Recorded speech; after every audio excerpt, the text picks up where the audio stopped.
action has been taken by Donald Trump to deal with a rogue regime run by ideological fanatics who wanted to eliminate...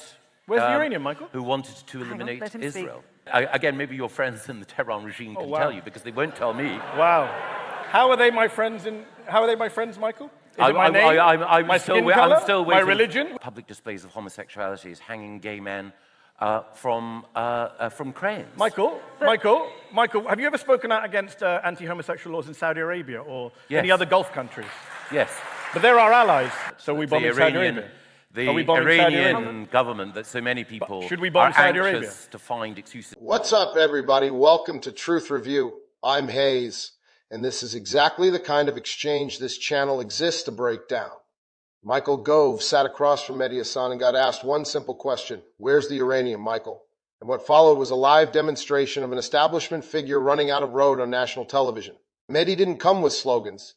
He came with the JCPOA, the actual enrichment numbers, the 274 IAEA monitors that used to be inside Iran and are now down to zero, and the fact that Trump's own director of national intelligence said in March that Iran wasn't even developing a nuclear weapon.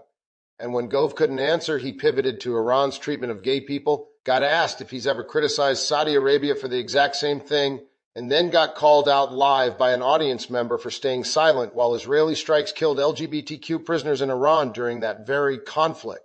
Hit subscribe because Truth Review follows the receipts wherever they lead. Now let's get into it. I can answer that question. A president who I was not a big fan of, but did something very good in his last year in office, which the UK government also supported. I believe you were in the government that supported him when he did it, which is Barack Obama and the JCPOA, the Iran nuclear agreement, which actually put Iran's nuclear program under inspection, under control. How much uranium were they allowed to enrich under Barack Obama's deal that the British government of Theresa May supported, or David Cameron, I think it would have been still then in 2015? 3.67% was the level of enrichment that the US State Department and the IAEA signed off on under the Iran nuclear deal. Barack Obama did that deal. Donald Trump doesn't like Barack Obama, so as soon as he heard that Obama did that deal, he tore up the deal in 2018. His own defense secretary, James Mattis, said, don't do it, it's working. Some Israeli generals said, don't tear it up. Trump tore up that deal, and that's where we end up today. That's exactly why they have nuclear enrichment at 60%, 400 kilograms of it. The entire crisis in Iran was created by a reckless, impulsive Trump throwing away that document that Barack Obama and the British government worked on. You were in the government. How can you blame America for Iran enriching uranium? Because there was a deal. It's the choice of the Iranian leaders. It's the choice of people whose response to public displays of homosexuality is hanging gay men from cranes. Michael, have you ever spoken out against anti-homosexual laws in Saudi Arabia or any other Gulf countries? Yes. But they're our allies. Why do you use this bogus argument? The British government allies perfectly fine with lots of repressive governments who treat gay people badly. You know it and I know. I am more than happy to, whether it's Uganda or Saudi Arabia. But I'm merely pointing out so we bomb Saudi Arabia. The Iranian government that so many people are anxious to find excuses for. Michael, should we bomb Saudi Arabia? Also one. Can we come back? Should we bomb Saudi Arabia? It's a simple question. No, well, Saudi Arabia has not said that it's intent on wiping out another so you've nation. moved the goalpost. Just now you said it was about gay people. I said Saudi Arabia treats gay people badly. Now you've moved the goalpost. Pick one. I'm pointing out the nature of the Iranian regime that you seem so anxious, Mehdi, to defend. I've not said a word of defense of Iran. You defended the Saudi government's treatment. I didn't say a word about it. I haven't defended the Saudi government. They all heard you. I want to come back to this question. I just find it instructive. Michael, so hold on. Hang on. No, Ritterly, just made a draw your own conclusions, Ethan. So hold on. William Hague, who was the leader of your party, the foreign secretary, wrote an article in the Times where you used to write, saying that this action will more likely lead to a bomb than anything else. Is he also an Iran stooge, Michael? So that's the specific point I wanted to put to you, Michael. Are we in a position where nuclear proliferation is more likely rather than less 100%. likely? No. That's just and flat why? wrong. Why would you say that? IAEA disagrees with you. Because action has been taken by Donald Trump to deal with a rogue regime run by ideological fanatics who wanted to eliminate... Where's the uranium, Michael? Who wanted to eliminate Israel. But you could, Mehdi, you could argue... Well, again, maybe your friends in the Tehran regime can tell you, because they won't tell me. Wow. Wow. How are they my friends, Michael? Is it my name? My skin color? I'm still waiting. My religion? Which one is it? I'm still waiting for any criticism of them. I'm happy to criticize them. I think Iran is a country with a horrible human rights abuse and shouldn't be developing nuclear weapons, which the US government, by the way, of Trump said they are not developing nuclear weapons. You lied to the audience at the podium when you said they were developing nuclear weapons. Tulsi Gabbard said in March they're not developing nuclear weapons. I guess she's also an Iran stooge. Trump is also an Iran stooge.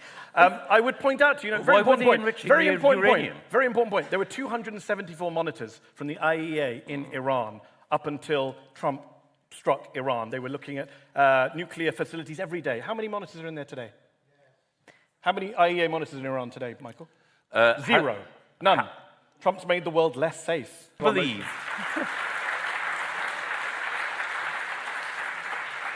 I don't know whether it's naivety or misdirection, but if you believe that IAEA monitors are the way to ensure that Iran is not going to develop a nuclear weapon, when you've already acknowledged that the rate at which uranium was being enriched was significantly higher over the... Because he tore up the deal, the guy you loved. No. It's because of the intent of Iran.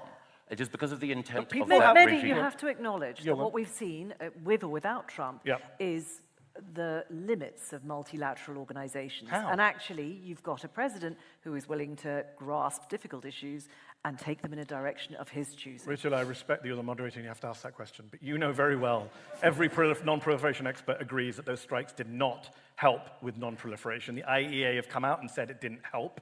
And by the way, the uranium is missing. You mean the former Dutch Prime Minister who sends texts to Donald Trump in caps locks, sucking up to him like you do. Great, what a credible source you have there. Most nuclear experts look at the uranium missing and say, hold on, we had a deal where they were enriching at 3.67%, supported by David Cameron and Michael Gove, supported by Barack Obama. Trump tore it up. They started enriching more. Then we bombed them, so they hid the uranium. Given we bombed them, they're more likely to now want a nuclear weapon because they see North Korea, where Trump loves North Korea. They say, we want to be like North Korea. One more question. Trump loves North Korea. Do you love North Korea? One more question to you, Michael. Your friends in Pyongyang. Open it to the floor, which is, Michael, if this is a president who wants to end wars, why do you think he treats his allies so inconstantly, so unpredictably? And where does that leave? If you were in government now, how would you handle President Trump? Well, the first thing to say is, contrary to Mehdi's mischaracterization, when it comes to multilateral organizations that have kept the peace, I would prefer NATO over the IAEA any day. And the current Secretary General of NATO, I know that Mehdi might think that being Dutch Prime Minister is somehow a disabling factor. He's not a non-proliferation expert, Michael, is my point. The IAEA chief is. Well, NATO has more successfully kept the peace than the IAEA for decades. Well, the IAEA and I think right that the Secretary General of NATO may know rather more about diplomacy in the military than either Mehdi or I, and it's his conclusion that the strike on Iran made the world safer. So and if you could answer the question, if you were in government now, how would you deal with a president who is not always very kind, to put it politely, to his allies?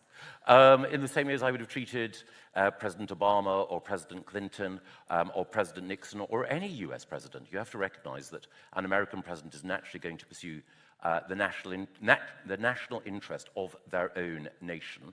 And where someone is leading that country who is inclined to be in the historic tradition of an ally, work with them, but where you disagree, say so. Okay, now I'm going to open it up to all of you for questions. I know there's lots of real passion out there. Please ask questions, don't want speeches. Michael has to go at 7:30, so if you've got a question specifically for him, that would be great. I'll begin with those. I'm going to start, I can see a couple of hands up on the right-hand side, so I'm going to start over here. I think you're going to go to the first one. There's a couple at the back there, and then we'll go round. And I know you guys, I will come to you up there as well. I'm going to take two, yes. Thank you very much. My question is for Michael, who mentioned Iranian gays. You said that the Iranian regime treating them badly. Yes, very badly, even sometimes put them in the jail. And during this strike, Israeli government struck Iranian prisons. During the visit time, killed more than 50 persons in one go. Most of them, the families, and they were LGBTQ community. How killing gays are helping them? How you're mentioning Iranian gays now in this conversation? Okay. And there's a question at the back there as well. If you can ask questions, that would be great. There's a gentleman with his hand up right there.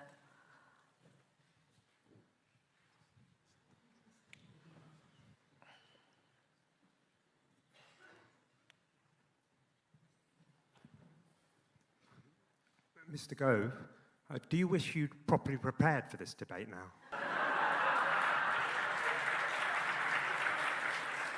Okay, I'm going to take one more. There's one over there on the right. Mr. Gove, did I understand you correctly? You said we're not to pass judgment about Mr. Trump based on his morals, but solely based on the outcome of his actions. Is that now, with all the talk about shared value, is that now your view? Morality does a lot of heavy lifting here. Is it an irrelevance, in your opinion, whether a leader of a nation has respect for the rule of law and whether he is a man of integrity? Okay, thank you. Michael. Well, on those 3 points, on the first point, it is the case that the Iranian regime has done terrible things to its people, which is why almost every Iranian diaspora organization wants to see it go, and why there was such widespread support for what was, as Mehdi points out, an American assault against Iran, but one which was cheered on the streets by Iranian refugees worldwide. On the second point, I'm prepared for anything, even the criticism that comes from people who disagree with me profoundly. And on the third point, when we're thinking about foreign affairs and diplomacy, of course one can think about a moral dimension, but inevitably, when we're judging whether or not the world is a safer place, one has to look at consequences, events, and numbers rather than passing a moral judgment, because there are very, very few world leaders whom one would happily consider to be eligible either to be one's confessor or one's brother, or whom one would wish to see come home and marry into one's family. It's in the nature of world leaders that they operate, particularly when it comes to diplomacy and conflict, in a morally compromised world. What we therefore need to do is to look clearly at what the difficult alternatives are with which they are dealing, and also look at the consequences of their actions thereby. Let me briefly. Let me respond briefly to two things. One is, on the morality point, I actually agree with Michael. I don't think you can put the morality as a standard.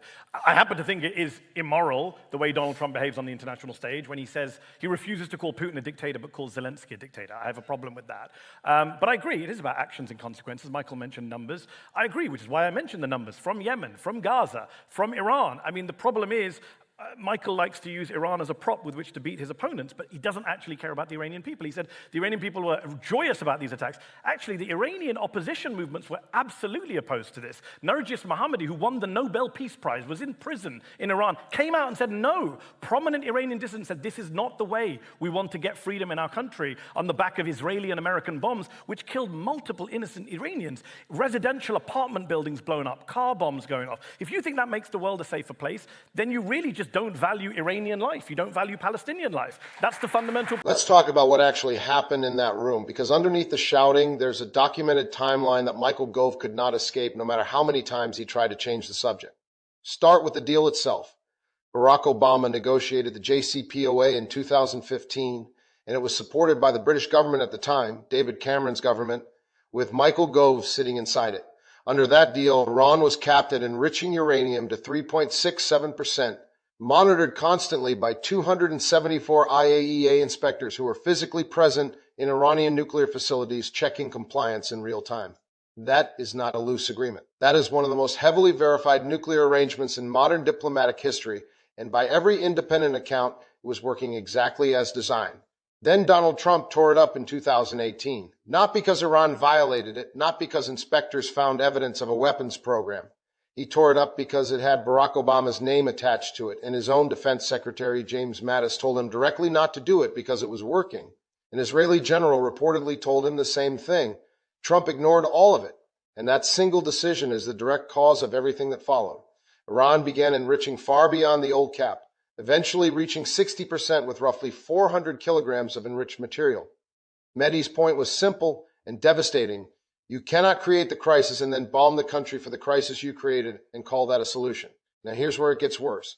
After the strikes, the IAEA monitors who were tracking that uranium in real time were pulled out. 0 monitors remain inside Iran today. So the very tool that was catching and verifying Iranian nuclear activity has now been completely removed, and nobody knows exactly where that enriched uranium currently is. Independent non-proliferation experts, the IAEA itself, and even the former Dutch Prime Minister now serving as NATO Secretary General have all said the same thing in different ways.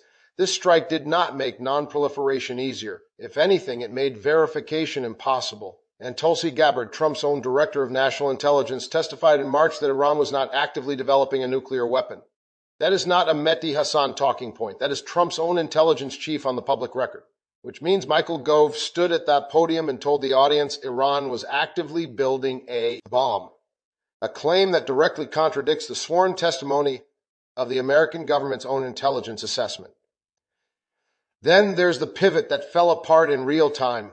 When Gove couldn't defend the nuclear justification, he moved to human rights, specifically Iran's brutal treatment of gay people, which is real and which deserves condemnation without hesitation. But Mehdi asked him directly whether he's ever spoken out with the same energy against Saudi Arabia's treatment of gay people, since Saudi Arabia is a close Western ally. Gove admitted he has, sort of, then immediately qualified it by saying, but they're our allies. That's not a defense. That's an admission that the moral standard he's applying depends entirely on which government happens to be useful to Western interests at the time. And then the audience member landed the hit that the clip is built around. During the very strikes Gove was defending as a moral intervention, Israeli attacks on an Iranian prison reportedly killed over 50 people during visitation hours, many of them family members, and a significant number connected to the LGBTQ community Gove claimed to be so concerned about. So the bombs that were supposedly protecting gay Iranians from their government ended up killing some of them directly. Gove had no answer to that, none. He moved on to the next question because there wasn't one. Here's the part that connects all of this together. While this debate was happening, the UK approved over £20 million in new military export licenses just days earlier. Global arms revenue in 2026 shattered $679 billion, the highest level of war spending ever recorded. Defense contractor RTX received a Pentagon contract modification worth over $94 million specifically to scale Tomahawk missile production past 1,000 units a year. None of that happens without an enemy to point at. None of it happens without a Michael Gove standing on television telling the public that bombing Iran made the world safer. That's the actual machine underneath the debate.